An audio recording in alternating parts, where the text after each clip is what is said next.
Hi everyone, I'm Shae and I'm the National Community Educator for Canteen Australia.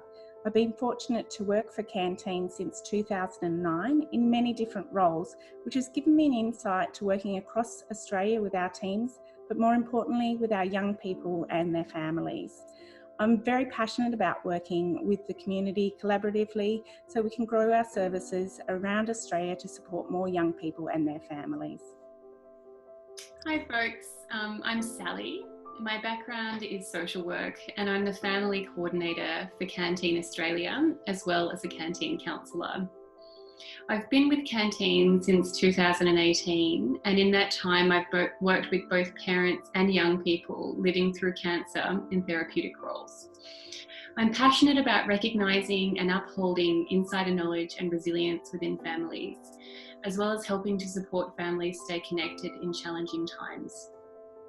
Canteen is a charity that supports young people and parents who have been impacted by cancer. We know that living with a life-limiting or life-impacting illness can present many physical and emotional challenges to both patients and their families. We know as parents ourselves that parenting is a tough enough job without adding illness into the mix. While there's no single formula that can make parenting through illness easy, there are some practical tools, strategies, and resources that can help. Research shows that when parents cope better and communicate openly, their children are less likely to experience distress and anxiety, which is one of the reasons we extended our services to support parents through cancer challenges. With the help of Metricon, we are now also extending our services to community education for parenting through life-limiting and life-impacting illnesses. As parents, what can you do? Even though some topics are really hard to talk about, being open and honest with your children is the best way to help them cope.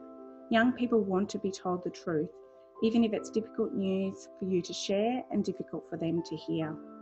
Being honest about what's happening helps young people to adapt and shows them that you trust and value them. So what can you do? Have an open and honest conversation with your children. You can start this by asking them what they already know, so you know how much to share with them. Think about what do you want them to know and what do you really need them to know. In relation to illnesses, this might be finding out what they know about the illness already. What do they know about the treatment, the side effects, and what the prognosis is? Do they have any concerns? And if they have an understanding that's incorrect, you can let them know that and reassure them and provide them with age-appropriate information. Being transparent about illness and also balancing that reality of hope. What things will remain the same? Identify things within your family that will remain the same despite the illness. You still have time together. Love certainly hasn't changed. Of course, it's strange telling your children something that will make them distressed. As parents, you're wired to protect them. However, by being transparent, you're not harming them. You're helping their future well-being and their future connections within your family. We know at Canteen through research that well-being outcomes for young people are far better if there's transparency about diagnosis and prognosis. Reflect on your values. So what are your values as an individual and as a family? Identify some activities as a family or on your own that are important for you to engage in every week or every month as part of living towards these values. If staying connected as a family is a value for you, think about ways you can be creative in spending fun and light time together. This may be as simple as walking the dog once a week as a family, or having one family meal together, or playing silly games in the evenings. It's important to reflect on what's okay to fall away too. These aren't ordinary times, and as such, it's important to adjust expectations on yourself and as a family accordingly. Be kind to yourself. Remember, as a parent, there will always be days when parenting is even harder than usual. It's okay if things don't go as planned. Be kind to yourself and know that being a good enough parent most of the time is enough. Remember, you are the expert in the life of your own family. We've shared ideas about parenting through illness, But you, as the parent, are the one who has the insider knowledge and intuition into the needs of your child or children.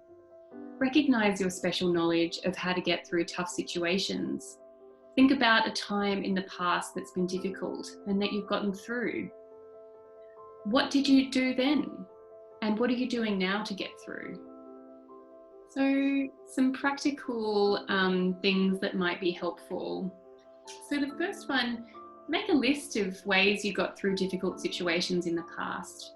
What helped and what didn't help? Who can you talk to when things are feeling tough? Identify support people.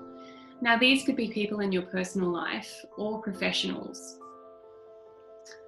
Identify your values in parenting. Think about, where have they come from? And how can you live towards these values now within the life of your family? And parenting is different when illnesses are in your world. You can't hold yourself to the same standards as before. What are some things you can move to the side or delegate when things are feeling tough?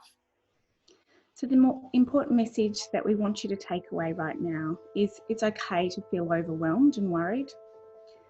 Focus on what you can control and try some of the practical tips that we've shared today. We know some people returning to what was normal can also be causing some distress and worry, and you're not alone. Reach out for help. We are all in this together. Thank you. Thank you.